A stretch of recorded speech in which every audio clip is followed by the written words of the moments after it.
All right, well, welcome everybody to our kickoff for the first biomass webinar series that we've been decided to hold here to try to organize our biomass community in the Midwest and beyond. So in today's presentation, I'm going to just tell you a little bit more about the series and why we're getting together and give you some highlights for what to expect in the future. And we have some of our future speakers joining us today. All right, so the purpose of the Biomass webinar series is to bring together a group of organizations and interested parties who've been loosely affiliating for quite some time. And I'm going to walk through a little bit of that. But right now, I want to just highlight where some of the support for this work comes from, because I always think it's good to know the money that motivates any activity. And so I just want to show you here, my funding directly comes from some Department of Energy grants, particularly the Center for Advanced Bioenergy and Bioproducts Innovation, CABI, which is led out of the University of Illinois, but is a multi-institution project that spans particularly the Eastern United States. I've also a USDA grant called the Diverse Corn Belt. Some of the farmers that participate in that project are joining us today. And then a project called iRegen that I direct, which is a regenerative ag initiative that's aimed at connecting the I-states. So it's led out of Illinois, but connects deeply with work led out of Iowa State in the state of Iowa, as well as work led out of Purdue in Indiana. And so really we're trying to pursue regional activities. Our science is universal, but the way we deploy it in our state and our local region is context dependent. We also have some support from participants in the Integrated Bioprocessing Research Laboratory at the University of Illinois, the Institute for Sustainability, Energy, and Environment, or IC at Illinois, and the Carl R. Woese Institute for Genomic Biology. And this series is coming to you out of the University of Illinois, but as many of you know, I'm an affiliate professor at Iowa State University, and this is really a joint activity of the work that we do between Iowa State and UIUC. So again, really regional effort. I encourage you to share this webinar series with anybody that you think might be interested. The registration information, again, is here. So this QR code, if you're using a camera, hopefully you have the information if you want to pass it on because you got here today. But if you don't, just put something in the chat and Anya will make sure you make sure it gets to you. Okay, so why are we here? We are here largely to build our team. So I want to build capacity within this team by sharing new knowledge. So these presentations are going to share a mix of content, but it will include new science, new information, as well as broader big picture perspectives on the biomass industry, where we've been and where we're going. And I want to do that so we can strengthen this network. A lot of us have strong individual ties or sort of general awareness of each other. And this webinar series, I hope, will allow us to deepen those network connections. And ultimately will allow us to leverage our resources together so that we can achieve the aims that we have individually. And I hope by doing so, we can prepare ourselves for the future. And so one of the questions I've been asking in partnership with many of you is, where can we go together? So we've thrown around some ideas about some collective action, and then you'll hear in a few weeks from Marley at American Farmland Trust, who's going to tell us about the Midwest Biomass Coalition. Maybe that's the entity that we use to go forward, or maybe it's some other commodity organization. I'm not sure yet, but I know that we are all kind of active in this space. And together with this webinar series, I hope we can use the information and the networks gained to help us conduct our own, not to be too jargony here, but our own sort of SWOT analyses. So this figure is indicating strengths, weaknesses, opportunities, and threats. So this is just a way of analyzing the the scene for ourselves so we can understand how we can be more effective. And so I hope by the end of this series, by the end of the spring semester, I have a better idea of what our strengths and our weaknesses and our opportunities and our threats are, so we can mobilize to address them.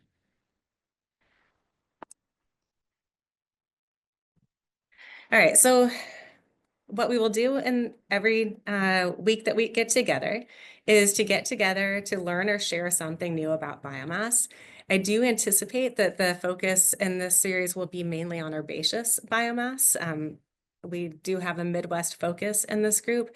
That doesn't mean we can't talk about wood or that we won't talk about wood or municipal solid waste or some of the other biomass sources, but I do envision that this will be mostly herbaceous lignocellulosic biomass. What I hope we do is have some candid and collegial discussion that strengthens our ideas and actions. You know, if someone says something that doesn't make sense, ask it. Even, you know, if it doesn't make sense to you, it probably doesn't make sense to something else, to someone else. The chat is a great way to do that. And I know Nick Boersma is on the call today. I think Nick does a fantastic job of gently questioning things that don't make sense in the chat. And I know many of you are also critical thinkers. So I think what we want to do is to challenge each other to strengthen our ideas. And ultimately, I hope that we're able to shape a path for others to follow. So this image here is one that I generated last week by asking Adobe Firefly to show me strategically integrated biomass, or strategically integrated perennial crops. And I thought it did an amazing job. First of all, it already knew that I wanted wind turbines somehow. But the image has a mix of wind energy, of perennial crops, annual crops, and agroforestry, perennial living cover. So I bring this up in particular because it is not always easy to find good or current information about biomass crops on the internet. And that's the place that artificial intelligence is going to be going to find information about bioenergy crops and biomass crops. So it is my hope that with the series, by populating our recordings on YouTube and generating written summaries that we can share online, that we will start to change the pool of information from which our artificial intelligence has to draw when people Google what is biomass crop, or what are biomass crops, or what's happening with biomass crops. Um, so Eric's already got a great question populated in the chat. And so I think about landscape design. So I look forward to exploring some of these questions that he's rightly pointing out. All right, so how are we going to do it? How are we going to operate? This is a really informal group. So we're going to meet weekly, and as long as it's a small enough group, we'll just use Zoom as a platform because it's easy to do at the university level, and we can generate recordings and summaries that we can use for subsequent sharing quite easily. Should we get to a really large size, or should we have trouble with Zoom, we'll switch to a more formal webinar platform. I'd like to have 20 minutes of presentation followed by 20 minutes of discussion. Those don't have to be solid, but the point is that you shouldn't just tune in to hear someone talk at you. This is a chance to hear the ideas of people presenting as well as the audience member. And then, as I said, we'll post the recordings on YouTube, and then ideally we'll revise a transcript for an online article. That doesn't mean that you can't say what you want to say. If there's something that you don't want posted on YouTube that you say on the in the recording, let us know. But we are, you know, we're not going to use this time to talk bad about anyone else. This is going to be a useful but candid time. So hopefully you're okay with sharing your comments more widely. So the people who should attend are anyone who's interested in meaningful learning and sharing about biomass. And I hope that you will nominate speakers, including yourself. Everybody that I've seen that's joined this call has something to say on this topic. And so this is, again, a chance for us to share with each other. This is what the current speaker schedule looks like. We've already had a few little changes, but after today's kickoff and opening information gathering session, we'll have Matt Langholtz, who's joining us today. And Matt, you might know, is famous as one of the key and lead authors of the Billion Ton Report from the Department of Energy. So Matt will hopefully tell us a little bit about the federal biomass targets. And then he's going to tell us about a new project where they have a focus on farmers and would like to hear from some farmers.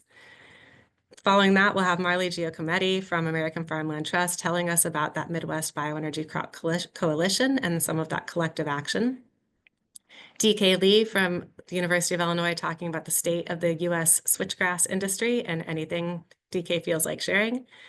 Eric Sachs from the University of Illinois talking about what is Miscanthus giganteus, developing and refining Miscanthus varieties. This is a very hot topic for a very few number of us right now, but it's important to the development of the industry. Nick Boersma from Iowa State talking about the age and fertility changes that we see in the sterile clones of giant Miscanthus now that we have trials in the Midwest going back 15, 20 years. Nick Namois from the University of Illinois talking about managing switchgrass for climate smart outcomes in Illinois. So that's greenhouse gases, as well as Nick's got some interesting information about profitability. And then we'll have a series of presentations from industry leaders. So Travis Hedrick will kick us off talking about the state of the US Miscanthus industry, and Travis is from Agritech. Then we'll have Steve Croxton from Drax. So he's our only overseas presenter, but Drax actually has 50% of its operations in the US now. So Drax is the UK's largest biomass power provider, actually, I think largest power provider, and is switching to all biomass power. And then we'll have Bill Belden from, I never know if Bill's from Antares or Stark these days, but Bill will tell us about the activities happening around switchgrass in Iowa and some exciting new large plantings that have support from state agencies that will be used for power and products in Iowa. And so, as I said, all these are at noon Central Time, 20 minutes presentation, 20 minutes of discussion, but that can be broken up. The ground rules: be kind, be collegial. Don't reshare any content that's given in the presentation without at least giving credit to the presenter. Ideally, you talk to the presenter and make sure it's okay, but if it's being publicly shared, I think you can assume that you can reshare it, but just make sure it has credit to the original creator. We do welcome descriptions of commercial opportunities. A big focus of this group will probably be market development, but we don't want any advertising activities. That could also come in the form of greenwashing, or as Andy Van Lukey recently coined the phrase, any grain washing. So we'll try to keep it real. And so I'm going to pause there and ask about any questions about the way the series is going to operate. And then I'll move into telling you about a few of the highlights that I'm excited about that are intriguing my interest at the moment. Any questions about the series itself or what we want to do? What's grain washing? What's grain washing? Nick, you want to take that one? Oh, sure. Put me on the spot. It kind of came from a popular press article that Andy came across where there was someone really singing the praises of conventional agriculture and how it was basically going to get us through all of our problems moving forward. So it was kind of probably a bit overly optimistic, and Andy, because it was referring to mostly conventional ag, he coined the term grain washing instead of brainwashing. So we thought it was super clever.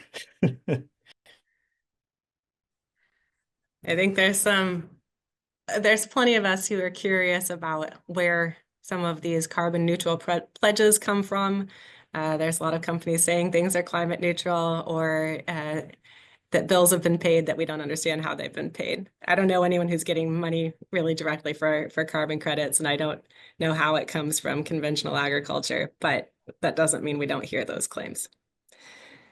Hopefully we'll find evidence for those throughout this series. So I think that's something that we want to make sure that any opinions that expressed are opinions that are supported by evidence.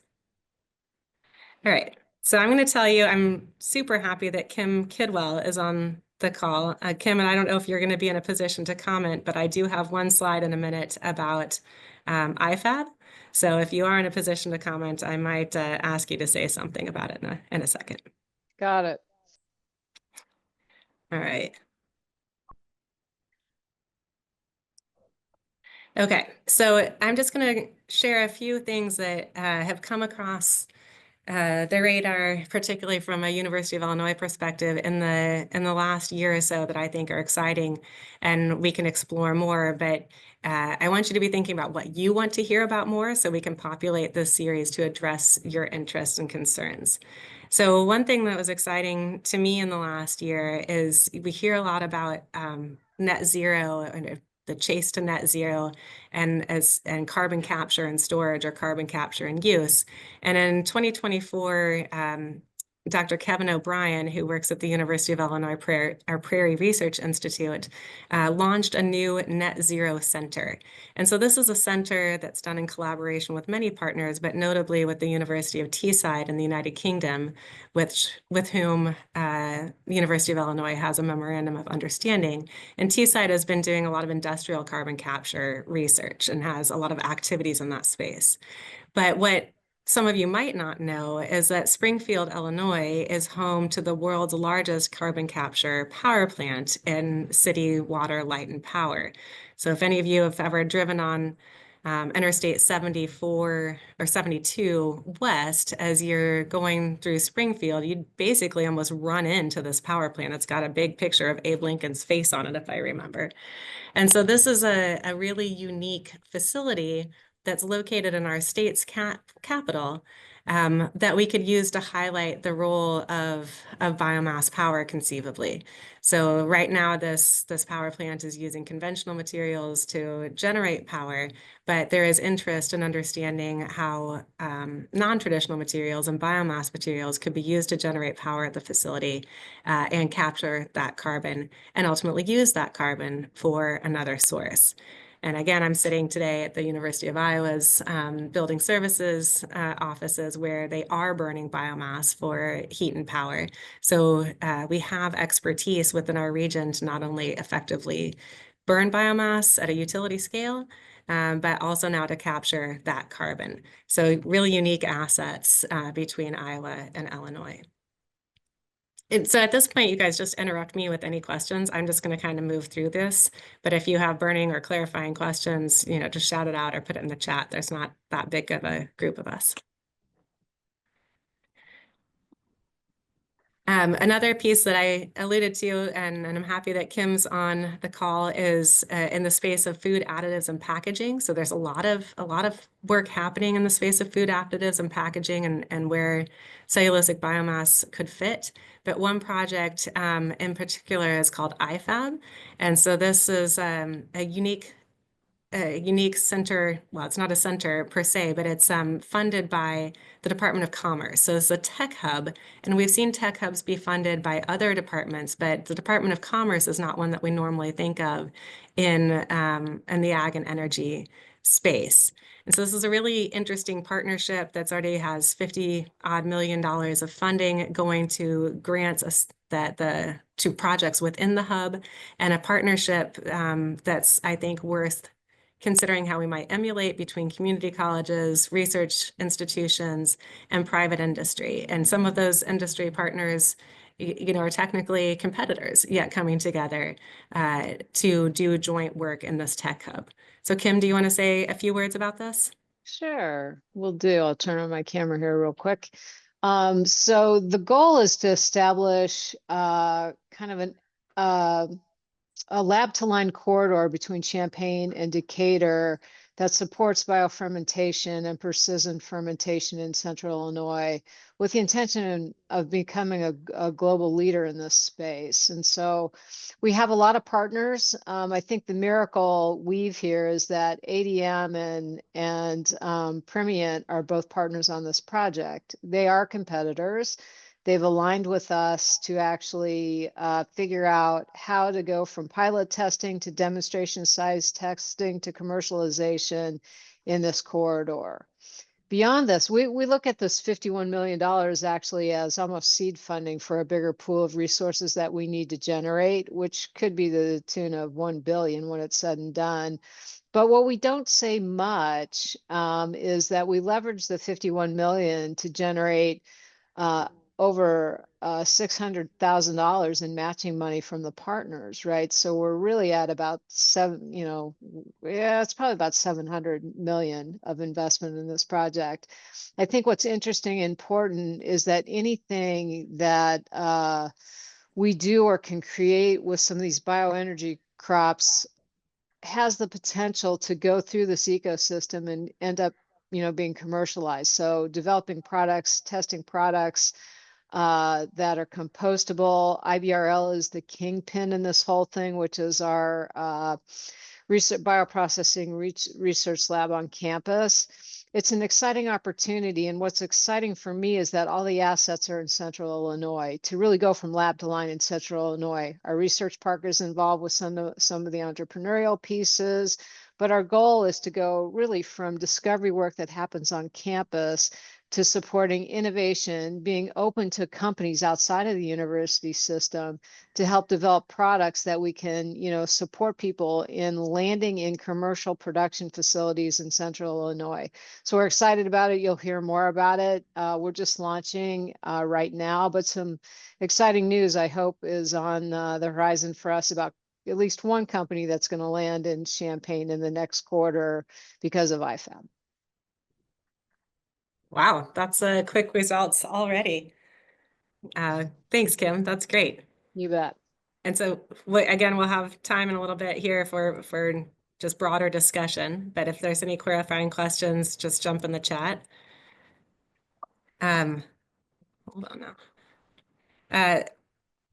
So building, I guess I see IFAB as a huge asset to what this group is trying to do, as Kim mentioned, going from lab to line, and they'll need feedstock to move across the lab to line and to generate that feedstock. I'm excited that DK led a proposal to DOE Bioenergy Technology Office that was funded, we just found out at the end of last year, that's really dedicated entirely to mobilizing commercial scale feedstocks. So many of us on this group have known that we can grow these crops and at scale, but it's bumpy, and we need to test, really test the commercialization and demonstration aspects of them. And so that's what this work is aimed at. It's in 9 states.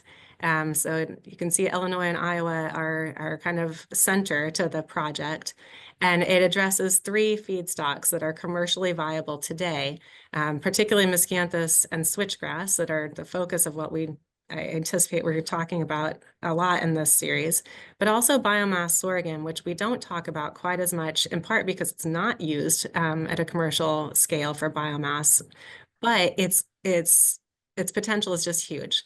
And it is an annual crop, but it's a very reliable, high producing annual crop that can be grown with low nutrient inputs, and has a lot of opportunity that we can explore in subsequent webinars as people are interested. So there's going to be an activity that's focused really around going to commercial scale fields of these crops, harvesting biomass from them, collecting that information, demonstrating the ecosystem services that are from those fields. We've, in a wide body of literature, we've already measured and quantified ecosystem services from these production fields in the past, but not really at scale and in a consistently uniform way. So we'll work on getting these measurements from these commercial fields and then use those pieces together, the yield and the ecosystem services, to demonstrate the carbon intensity of the crop. And so that's a jargony term, but basically how much greenhouse gas is generated from a unit of biomass or fuel. And this is ultimately to help, at least for the purposes of this grant, to create sustainable aviation fuel. But of course, we know that this feedstock could go to a variety of products. And so as part of that, there'll be a comprehensive, this objective 4 here on the edge, a comprehensive life cycle assessment and techno-economic assessment to the farm gate. And then we're going to do this in coordination with Idaho National Labs Regional Biomass Resource Hub. So the DOE National Labs have a key role to play, and hopefully we'll hear more about that from Matt next week. So this, it's a big project and we don't have as much money as we might like. So there's 12 million total. That's 10 million in federal funds and $2 million in cost share. Our big industry partners on this project are Agrotech, the Genera, which is a packaging company from Tennessee, and hopefully we'll hear from Kelly Tiller in subsequent webinars, and then Drax that I mentioned. Calvin Ernst is also a big part of this proposal. So you might be familiar with Ernst Seed for switchgrass production.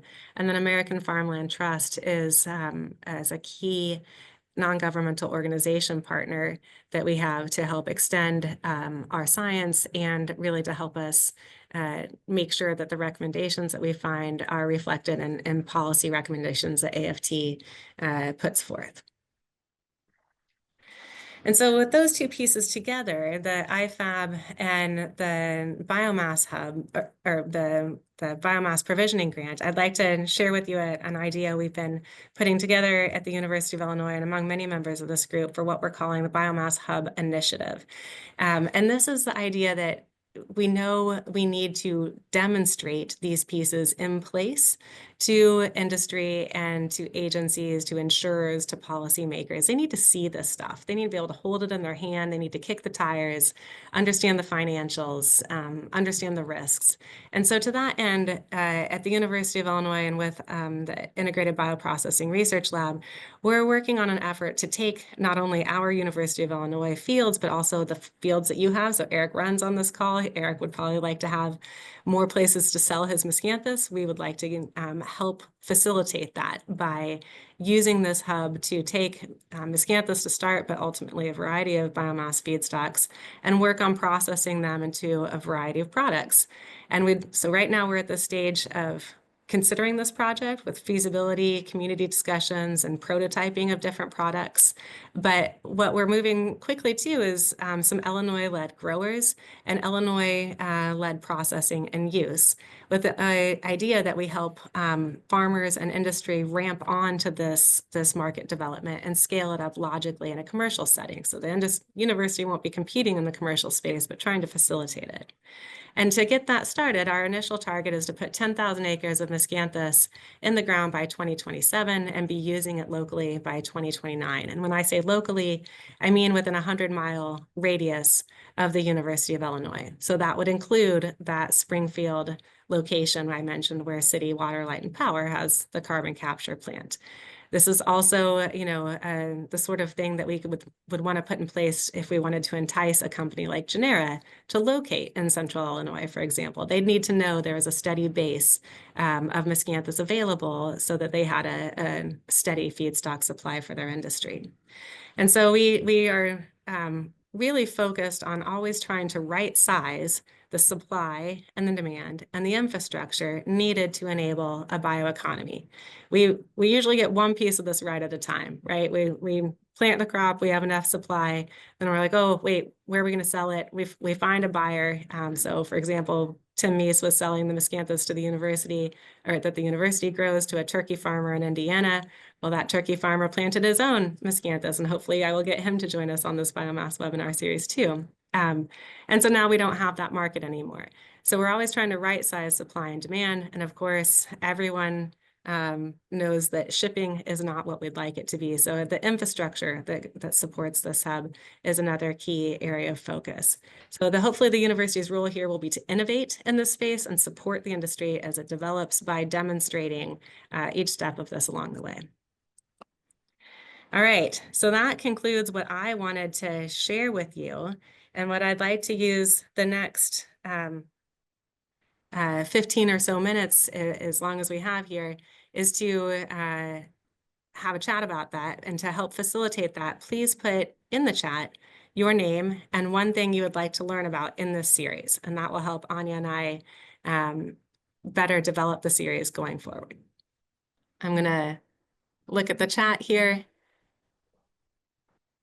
So Nick says, I like the tangent acreage target deployments of Miscanthus. Do we know of work that would suggest a critical threshold or tipping point acreage that is more likely to attract additional markets?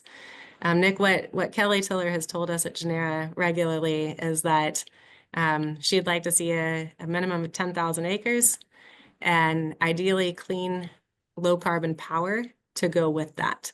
So that together would reduce the carbon intensity score of the product that she sells.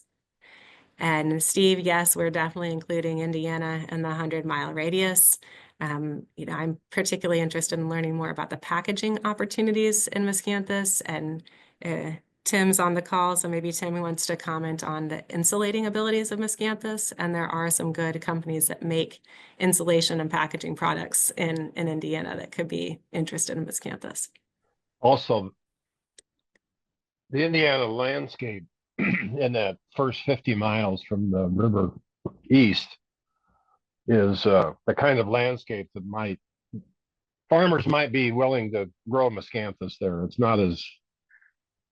not flat Illinois. It's a very different kind of, more accessible than Miscanthus, I think. I agree. Tim, did you have anything you wanted to add on that when I talked about those selling points? And not to put you on the spot, not sure where you are. Sure, I'm here. My camera's not working for some reason. I think some of those markets are interesting, and with the work we've done out here, I think possibly coordinating with Mark Taylor, he might be interested in giving a presentation at some point about kind of the renewable construction material potential of these products. So that might be another one if we're looking to add some speakers down the road. Yeah, that's great. Mark's definitely on my list. So Mark's a professor in our architecture department who has done quite a bit of work on building with Miscanthus.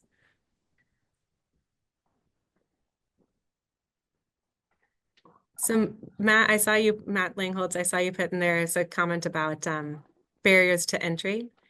Do you want to add any detail to that? I mean, we know the biggest barrier, we know some of the really big ones, right? Is there any nuance to that? People want to make sure there's going to be a market and to be able to have the land to grow it.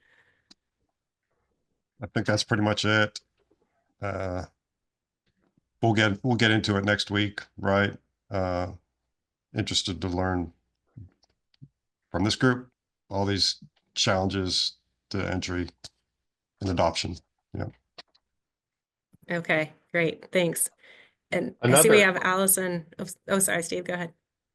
Well, I could put it in the chat, but a partner I don't see at the table that I'd like to see at the table is the ag economics department. The people who run the profitability numbers for farms, either at Iowa State or in Illinois. Because as a grower, that's one of the first questions people ask me is, are you making any money? And I say, it depends. With corn prices the way they are now, yeah. But not when corn prices are $7. So That's a point well taken, Steve. And I have been in conversations, particularly with the Farm Doc team at Illinois, and this series might ultimately be a Farm Doc webinar, but we'll get them lined up to talk about this too. Madhu Khanna has certainly written about this in the past. Nick. Emily, can I add to that as well? I just got off the phone this morning with one of our extension agents in Northwest Iowa who is focuses on cattle, and I was just inquiring about maybe the cattle bedding market, as a similar situation as what we've seen with the poultry bedding. And the extension agent could not enough times remind me that no matter what we do, and every single question she gets, nearly literally every question she gets is about profitability. So it cannot be overstated that how much of a focus that has to be moving forward for all of our messaging, in my opinion, and what I've been trying to do anyway.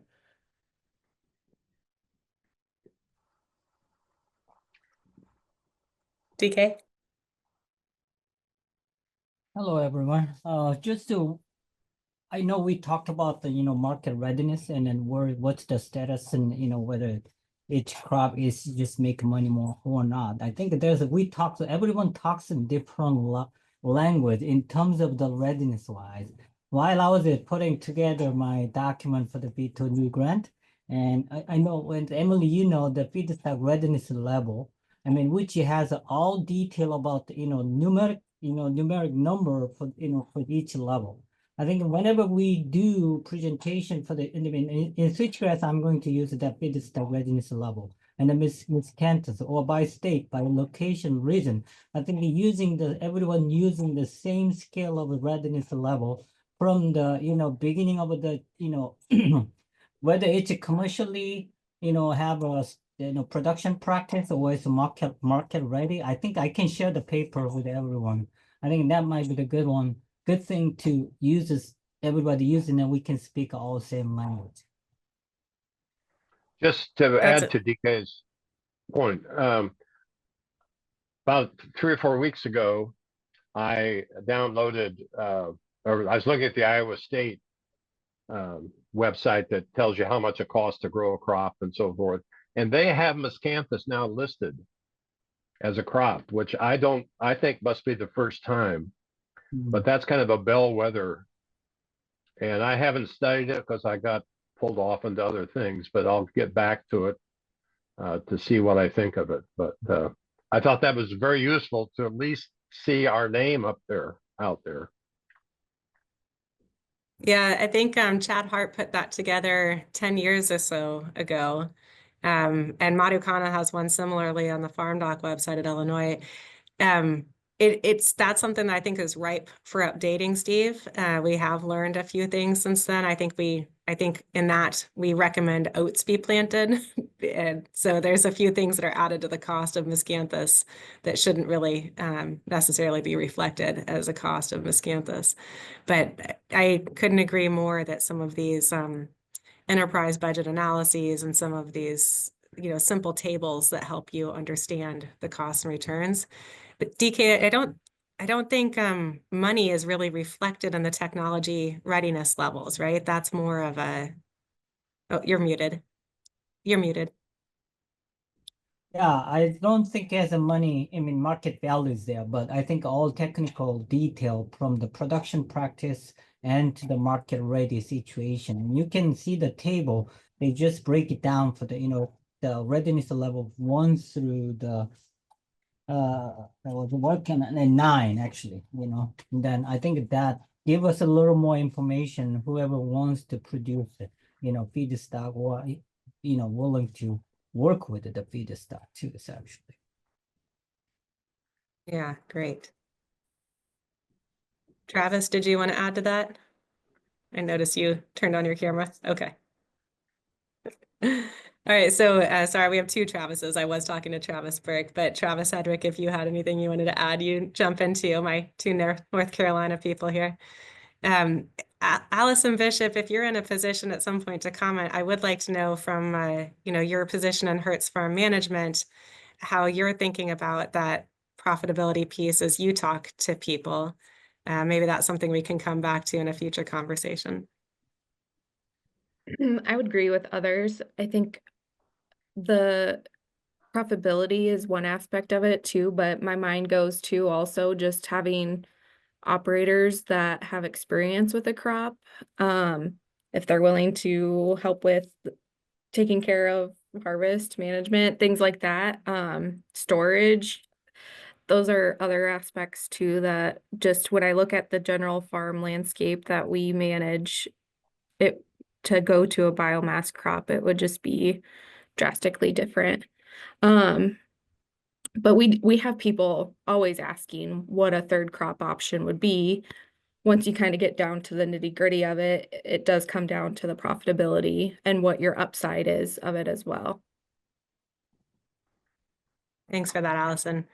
We'll circle back to you for more. Hertz Farm Management is one of the few, I think, farm management companies that, through their partnership with Steve Schomburg, has been considering Miscanthus as part of an agricultural portfolio for since 2013, Steve? So over a decade of experience now for thinking about this. That's correct. Yes. Yeah. We also have a manager up at our Mankato office where he got camelina planted on a farm that we manage for Cargill. And I know that's not for biomass, it's for fuel, but it's another alternative that we're seeing. I think people keep talking about it. If it'll make its way to Iowa, I don't know, but I know a couple other managers who are using it in their cover crop mix too. But yeah, we always hear from people that wanting to do something else just for a risk standpoint as well. I I don't know if there was many of these people that have been on this call that were part of the what was it, the agricultural diversity meeting that has been happening with the USDA. I attended that in Cedar Rapids, I think it was last summer or spring. And one of the comments that someone also mentioned where it's like our corn and soybean crops have crop insurance, these alternative crops do not. And so then they see that as a risk as well. So when you talk to someone that's risk adverse, that's another challenge. Allison, good to bring, thank you for bringing up the winter oilseed crop. I mean, I've been doing for 2 years. I mean, this is second year. I just planted the second crop last fall. I mean, I included camelina and pennycress and canola, Indian mustard, and all different brassica family possible. We can plant as a cover crop in here while farmer can produce the oilseed. I mean, obviously, now we are talking about not really cover crop system. We are talking about double cropping system. Possibly Right. insurance can cover that too. I mean, Emily, if we have time, I mean, once I have done my harvesting in the second crop, I have a little more confident whether we can grow the, brassica as a cover crop here. And I can share some of the 2 years data at the end of maybe in June, maybe after the first period, But we do have experience and I do have some general data, and also we do have a good demonstration of how these crop performing in Illinois. Yeah. Yeah, that's great, DK. And just to add to that, I know DK's been very excited about the canola, so I'm also eager to see this 2 years of data. But Allison, I think we will have overlapping Venn diagrams of interest on this call with other areas, and certainly oil crops are very exciting and important. Many of us on this call work on CABI, that DOE center I mentioned, and within CABI, we are working to engineer these lignocellulosic grasses, Miscanthus and sugarcane and sorghum in particular, to produce oil in their tissues. And so we think that we can, theoretically get up to 20% oil by mass in these crops. But then what do you do with that other 80%? So, this is really thinking ahead. But imagine a world where you can squeeze out a grass stem and get an oil stream, but then you'd also have a lignocellulosic stream. And so that, I think thinking about what we do with oil crops and how those are processed in those markets is very much within scope for this call.